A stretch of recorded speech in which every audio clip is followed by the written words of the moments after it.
मोटी की ABCD।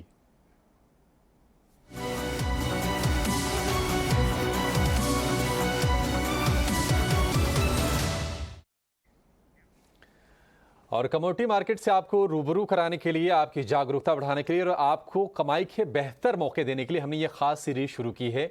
और रोज की तरह हमारे सहयोगी विश्वमोहन हमारे साथ जुड़ गए हैं। विश्वमोहन, बताइए आज किस मुद्दे पर आप लोगों का ज्ञानवर्धन करेंगे?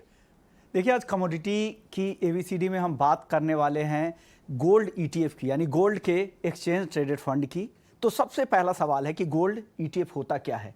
ETF यानी एक्सचेंज ट्रेडेड फंड, और इसकी ट्रेडिंग एक्सचेंज के जरिए ही होती है। म्यूचुअल फंड जब आमतौर पे आप खरीदना चाहते हैं तो आप फंड हाउस AMC के वेबसाइट के जरिए या थर्ड पार्टी वेबसाइट के जरिए भी खरीद सकते हैं, लेकिन गोल्ड ETF आप जब भी खरीदेंगे तो आपको एक्सचेंज के प्लेटफॉर्म के जरिए ही खरीदना होगा, और इसके लिए आपके पास डीमैट होना ज़रूरी है। बिना डीमैट के आप इसकी ट्रेडिंग नहीं कर पाएंगे। और एक शेयरों की तरह इसकी एक ट्रेडिंग होती है। इसकी खरीद बिक्री रियल टाइम बेसिस पे ट्रांसपेरेंट तरीके से आप इसकी खरीद बिक्री कर सकते हैं। तो ये गोल्ड ETF की बात हो गई। अब दूसरा सवाल होता है कि आप खरीद कैसे पाएंगे और कितना खरीद पाएंगे, मिनिमम क्या है क्राइटेरिया। अगर आप खरीदना चाह रहे हैं गोल्ड ETF तो मिनिमम 1 ग्राम आपको खरीदना पड़ेगा। गोल्ड ETF प्राइस BSE और NSE पर लिस्ट हो जाते हैं, फिर वहां पर आप शेयरों की तरह इसकी ट्रेडिंग कर पाएंगे और डीमैट अकाउंट के जरिए इसकी खरीद होती है। यानी जब भी आप 1 ग्राम सोना, अगर 1 ग्राम सोने के बराबर आप यूनिट खरीदते हैं तो उतना ही सोना जो भी फंड हाउस है जो गोल्ड ETF मैनेज कर रही है, उतना ही सोना वो खरीद कर आपके बिहाफ पर,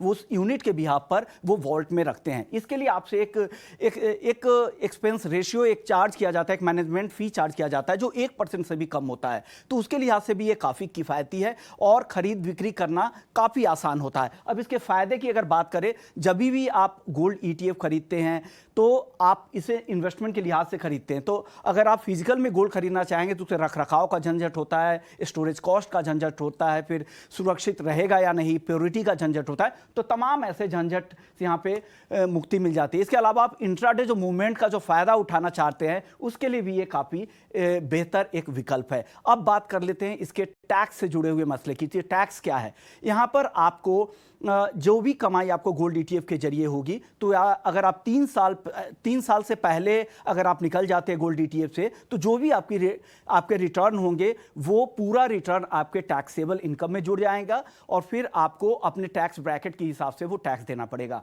लेकिन वही अगर 3 साल के बाद आप इसकी बिक्री करते हैं तो आपको long term capital gain tax देना पड़ेगा। फिर आपको इंडेक्सेशन बेनिफिट के साथ 20% टैक्स देना पड़ेगा। इंडेक्सेशन बेनिफिट क्या होता है? यानी जितना भी आपका होल्डिंग पीरियड है उस दौरान जो भी महंगाई होगी वो एडजस्ट करके जो आपकी कमाई बचेगी उस कमाई पर आपको कैपिटल गेन टैक्स देना पड़ेगा। इसके बाद जो टैक्स है इसमें GST का झंझट नहीं है, सिक्योरिटी ट्रांजैक्शन टैक्स का झंझट नहीं है, वेल्थ टैक्स नहीं देना है। तो टैक्स के मामले में भी ये काफ़ी किफ़ायती है। और सबसे अच्छी बात है कि आप जब भी आप गोल्ड यहाँ पर खरीदते हैं उतना ही गोल्ड फंड हाउस आपके बिहाफ पर खरीदती है। और अगर आप 1 किलो के बराबर के यूनिट अगर आप खरीद लेते हैं तो फिजिकल भी आप इस पर डिलीवर करा पाएंगे, नहीं तो आप रिडीम कराकर सीधे अकाउंट में पैसे आपके ट्रांसफ़र हो जाते थे। कुछ बारीक बातें थी गोल्ड ETF की।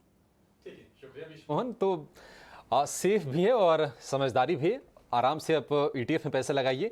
फिजिकल गोल्ड आप घर में रखते हैं तो कहीं ना कहीं टेंशन होती है कि चोरी हो जाएगा या फिर आपको सिक्योरिटी को लेकर काफ़ी ज़्यादा टेंशन होती है। लेकिन ETF के एज ए इन्वेस्टमेंट बहुत ही अच्छा, इस बेनिफिट्स भी हैं और जो आपको विश्वमोहन ने गिना दिए और पूरी जानकारी आपको मिल गई कि आपको इसमें निवेश कैसे करना है।